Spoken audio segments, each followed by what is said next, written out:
Welcome to this video on the use and practice of cognitive behavioral therapy, scripted by Richard Aiken, MD, PhD.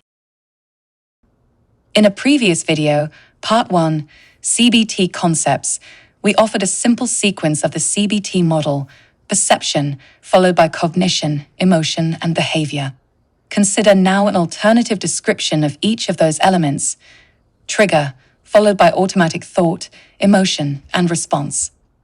The first letters of that alternative description form the acronym TATA. T is for trigger. Therapy focuses on the problematic triggers. AT is for automatic thought.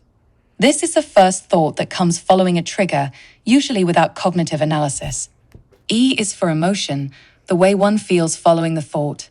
R is for response, the resulting actions or behavior. We shall use the TATA model as an aid to teaching CBT.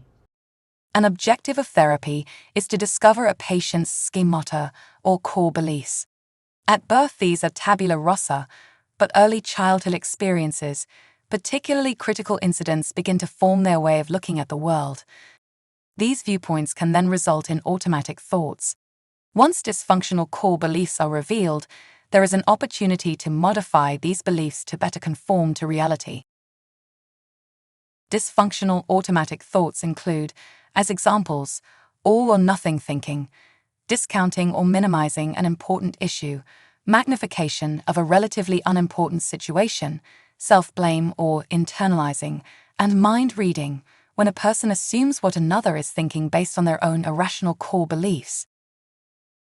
Initially, a very general outline of CBT is given to the patient, with emphasis on the collaborative nature of the approach, and the need for the patient to work on this daily between therapy sessions.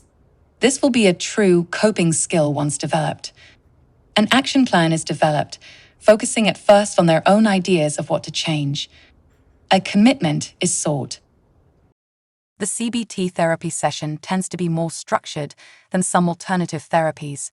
It begins with a general check on current and recent moods and feelings since the last session, as well as any behavioral issues. Then elicit a general evaluation by the patient of the last session and a thorough review of the homework assigned in the last session. Provide a summary of what was the positives of the homework and comment on what could strengthen it. Then assign new homework to be accomplished by the next session. One form of homework might employ the TATA model previously described.